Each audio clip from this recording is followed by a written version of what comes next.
శ్రీ శివమహాపురాణము రుద్ర సంహిత యుద్ధఖండ అథ త్రయస్త్రింశోధ్యాయ శంఖచూడినిపై శివుని యుద్ధ సన్నాహము. సనత్కుమార ఉవాచ తస్య తద్వాక్యమాకర్ణ్య సురరాజస్తతః పరం స క్రోధః ప్రాహ గిరీశో వీరభద్రాదికాన్ గణాన్. సనత్కుమారుడిట్లు పలికెను. అతని ఆ మాటలను విని అప్పుడు ఆ దేవదేవుడు కైలాసవాసియగు రుద్రుడు వీరభద్రుడు మొదలగు గణములతో కోపపూర్వకముగా నిట్లనెను.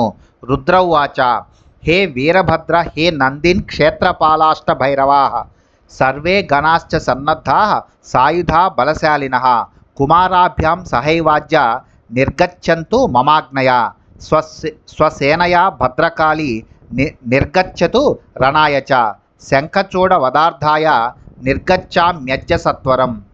రుద్రుడిట్లు పలికెను. ఓ వీరభద్ర, నంది, క్షేత్రపాల, అష్టభైరవులారా, బలశాలురగు గణములందరూ ఆయుధములను దాల్చి సన్నద్ధులు కండు. భద్రకాళి తన సేనను దోడ్కొని నా యాజ్ఞతో కుమారులిద్దరితో కలిసి ఈనాడే యుద్ధము కొరకు బయలువెడలునుగాక. నేడు ఈనాడే శీఘ్రముగా శంఖచూడిని వధించుట కొరకై బయలుదేరుచున్నాను.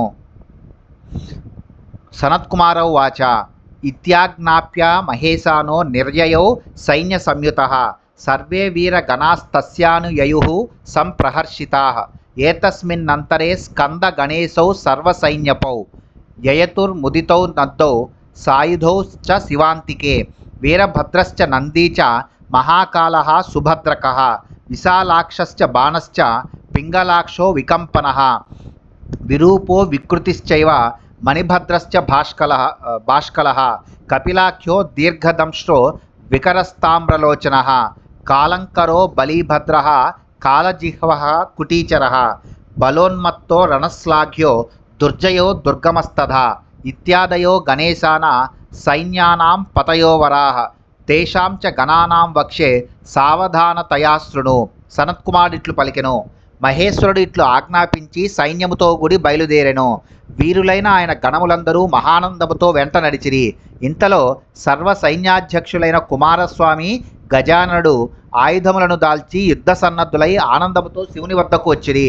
వీరభద్రుడు, నంది, మహాకాలుడు, సుభద్రకుడు, విశాలాక్షుడు, బాణుడు, పింగళాక్షుడు, వికంపనుడు, విరూపుడు, వికృతి, మణిభద్రుడు, భాష్కలుడు, కపిలుడు, దీర్ఘదంష్టుడు, వికరుడు, తామ్రలోచనుడు, కాలంకరుడు, బలీభద్రుడు, కాలజిహ్వుడు, కుటీచరుడు, బలోన్మత్తుడు, రణశ్లాఘ్యుడు, దుర్జయుడు మరియు దుర్గముడు మొదలగు శ్రేష్ఠ సేనాపతులైన గణాధ్యక్షులు బయలుదేరి వారి సైన్యముల సంఖ్యను చెప్పుచున్నాను, సావధానుడవై వినుము. శంఖకర్ణః కోటి గణైర్యుతః పరవిమర్దకః దశభిః కేకరాక్షశ్చ వికృతోష్టాభిరేవ చ చతుషష్ట్యా విశాఖశ్చ నవభిః పారియాత్రికః షడ్భిః సర్వాంతకః శ్రీమాంస్తథైవ వికృతాననః జాలకో హి ద్వాదశిభిః కోటిభిర్గణపుంగవః సప్తభిః సమదః శ్రీమాన్ దుందుభోష్టాభిరేవ చ పంచభిశ్చ కరాలాక్షః షడ్భిః సందారకోవరః కోటిభిరేవేహ కందుకః కుండకస్తథా విష్టంభోష్టాభిరేవేహ గణపః సర్వసత్తమః పిప్పలశ్చ సహస్రేణ సంవాదశ్చ తథైవ చ ఆవేశస్తథాష్టాభి స్వష్టాభిశ్చంద్రతాపనః మహాకేశః సహస్రేణ కోటీనాం గణపోవృతః. పరవీరులను అణిచివేయగల మహాబలశాలి శంఖకర్ణుడు 1,000,000 గణములతో కూడి వచ్చెను. కేకరాక్షసుడు 10 కోట్ల గణములతో, వికృతుడు 8 కోట్ల గణములతో యుద్ధమునకు విచ్చేసిరి. విశాఖుడు 64 కోట్ల గణములతో, పరాయాత్రికుడు 9 కోట్ల గణములతో, శ్రీమంతుడగు సర్వాంతకుడు 6 కోట్ల గణములతో, అలాగే వికృతాననుడు తన అనుచర గణములతో అక్కడికి చేరిరి. గణములలో శ్రేష్ఠుడగు జాలకుడు 12 కోట్ల గణములను వెంట నిడుకొని వచ్చెను. సమదుడు 7 కోట్ల గణములతో, దుందుభి 8 కోట్ల గణములతో సమరభూమికి చేరిరి. కరాలాక్షుడు 5 కోట్ల గణములతో, శ్రేష్ఠుడగు సందారకుడు 6 కోట్ల గణములతో వచ్చెను. అలాగే కందుకుడు మరియు కొండకుడు ఒక్కొక్కరు 1,000,000 కోట్ల గణములతో కూడి యుద్ధమునకు బయలుదేరిరి. గణములలో అత్యుత్తముడగు విష్టంభుడు 8 కోట్ల గణములతో వచ్చెను. పిప్పలుడు 1000 కోట్ల గణములతో, సంనాదుడు కూడా తన విస్తారమైన గణ సమూహములతో అక్కడకు చేరెను. ఆవేశుడు 8 కోట్ల గణములతో, చంద్రతాపనుడు కూడా 8 కోట్ల గణములతో వచ్చెను. మహాకేశుడు 1000 కోట్ల గణములకు అధిపతిగా అపారమైన గణ సమూహమునకు వెంటబెట్టుకొని సమరమునకు విచ్చేసెను. కుండీ ద్వాదశభిర్వీరస్తదా పర్వత కుబ్బకః కాలశ్చ కాలకశ్చైవ మహాకాలః శతేన వై అగ్నికः శతకోట్యా చ కోట్యాగ్నిముఖ ఏవ చ ఆదిత్యో హ్యర్ధకోట్యా చ తథా చైవ ఘనావహః సన్నాహశ్చ శతేనైవ కుముదః కోటిభిస్తథా అమోఘః కోకిలశ్చైవ శతకోట్యా సుమంత్రకః కాకపాదః కోటిశశ్చ సంతానకస్తథా మహాబలశ్చ నవభిః పంచభిర్మధుపింగళః నీలో నవత్యా దేవేశః పూర్ణభద్రస్తథైవ చ కోటీనాం చైవ సప్తానాం చతుర్వక్త్రో మహాబలః. కుండీ అనే వీరగణాధిపతి 12 కోట్ల గణములతో వచ్చెను. అలాగే పర్వత కుబ్బకుడు, కాలుడు, కాలకుడు మరియు మహాకాలుడు ఒక్కొక్కరు 100 కోట్ల గణములతో సమరరంగమునకు విచ్చేసిరి. అగ్నికుడు 100 కోట్ల గణముతో వచ్చెను. అగ్నిముఖుడు 1 కోటి గణములతో, ఆదిత్యుడు 1/2 కోటి గణములతో, అలాగే ఘనావహుడు తన గణ సమూహములతో యుద్ధమునకు చేరెను. సన్నాహుడు 100 కోట్ల గణములతో, కుముదుడు అనేక కోట్ల గణములతో వచ్చెను. అమోఘుడు, కోకిలుడు మరియు సుమంత్రకుడు ఒక్కొక్కరు 100 కోట్ల గణములను వెంటబెట్టుకుని సమరమునకు హాజరయ్యిరి. కాకపాదుడు 60 కోట్ల గణములతో వచ్చెను. అలాగే సంతానకుడు కూడా 60 కోట్ల గణములతో కూడి విచ్చేసెను. మహాబలుడు 9 కోట్ల గణములతో, మధుపింగళుడు 5 కోట్ల గణములతో యుద్ధమునకు బయలుదేరిరి. దేవేశుడు నీలుడు 90 కోట్ల గణములతో వచ్చెను. పూర్ణభద్రుడు కూడా అట్లే తన మహాసేనతో సమరస్థలమునకు చేరెను. మహాబలశాలి చతుర్వక్తుడు 7 కోట్ల గణములకు అధిపతిగా తన గణ సమూహముతో అక్కడకు విచ్చేసెను.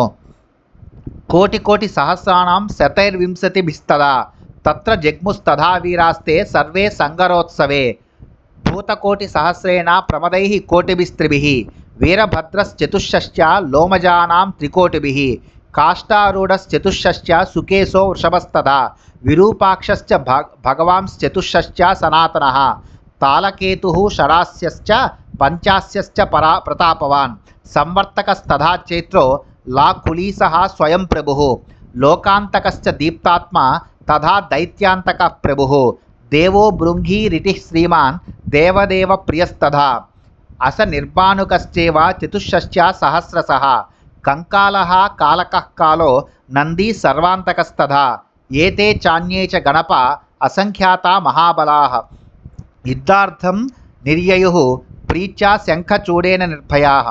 ఆ వీరులందరూ 1000, 100 మరియు 20 కోట్ల గణములను వెంటనిడుకొని ఆ యుద్ధ మహోత్సవంలో పాల్గొనుటకై అతడికి విచ్చేసిరి. 1000 కోట్ల భూతములతో, 3 కోట్ల ప్రమధులతో మరియు 67 కోట్ల లోమజులనగా రుద్రగణములలో ఒక జాతితో కూడి వీరభద్రుడు విచ్చేసెను. కాష్టారూఢుడు, సుకేశుడు, వృషభుడు, పూజ్యుడగు విరూపాక్షుడు మరియు సనాతనుడు ఒక్కొక్కరు 64 కోట్ల గణములతో వచ్చిరి. తాళకేతువు, షడాస్యుడు, ప్రతాపవంతుడగు పంచాస్యుడు, సంవర్తకుడు, చైత్రుడు, లంకులీసుడు, స్వయంప్రభుడు, లోకాంతకుడు, దీప్తాత్ముడు, సర్వసమర్థుడగు దైత్యాంతకుడు, జ్ఞానమూర్తియగు భృంగి, శోభాయుక్తుడు, దేవదేవునకు ప్రియుడు అగు రిటి, అశని, 64 కోట్ల గణములతో కూడిన బాణకుడు, కంకాలుడు, కాలుడు, నంది మరియు సర్వాంతకుడు మాత్రమే గాక లెక్కలేనంత మంది మహాబలశాలురగు ఇతర గణాధ్యక్షులు నిర్భయులై శంఖచూడినితో యుద్ధమునకు ప్రేమతో బయలుదేరిరి.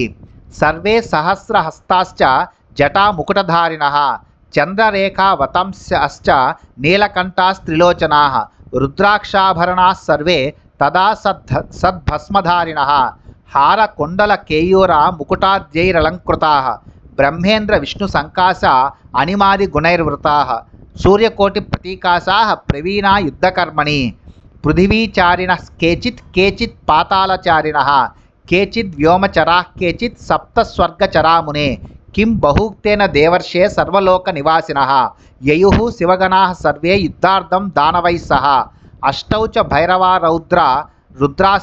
రుద్రాశ్చైకా దశాసుయే వసవోష్టౌ వాసవశ్చ ఆదిత్యా ద్వాదశతే ధృతం హుతానశ్చ చంద్రశ్చ విశ్వకర్మాశ్వినౌ చ తౌ కుబేరశ్చ యమశ్చైవ నిర్వృతిర్నలకోబరః. వారందరికీ 1000 చేతులు గలవు. వారు జటలను కిరీటముగా దాల్చి చంద్రరేఖను అలంకారముగా దాల్చిరి. వారు నల్లని కంఠమును 3 కన్నులను కలిగి ఉండిరి. వారందరూ రుద్రాక్షలను, హారములను, కుండలములను, కేయూరములను, కిరీటములను, ఇతర ఆభరణములను అలంకరించుకొని చక్కని భస్మను ధరించి ఉండిరి. వారు బ్రహ్మ, ఇంద్ర, విష్ణువులను పోలి ఉండిరి. అనిమాది సిద్ధులను కలిగి కోటి సూర్యుల కాంతి గల ఆ గణములు యుద్ధ ప్రక్రియలో ఆరితేరి ఉండిరి. వారిలో కొందరు భూమండలమునందు, కొందరు పాతాళమునందు నివసించెదరు. ఓ ముని, కొందరు ఆకాశమునందు, మరికొందరు సప్త స్వర్గములయందు నివసించెదరు. ఓ దేవర్షి, ఇన్ని మాటలేలా? సర్వలోకములయందు నివసించే శివగణములందరూ దానవులతో యుద్ధము కొరకై వెళ్ళిరి. భయంకరాకారులకు అష్టభైరవులు, ఏకాదశ రుద్రులు, అష్టవసువులు, ఇంద్రుడు మరియు ద్వాదశాదిత్యులు శీఘ్రముగా వెళ్ళిరి. అగ్ని, చంద్రుడు, విశ్వకర్మ, అశ్విని దేవతలు, కుబేరుడు, యముడు, నిర్వృతి మరియు నలకూబరుడు కూడా వెళ్ళిరి.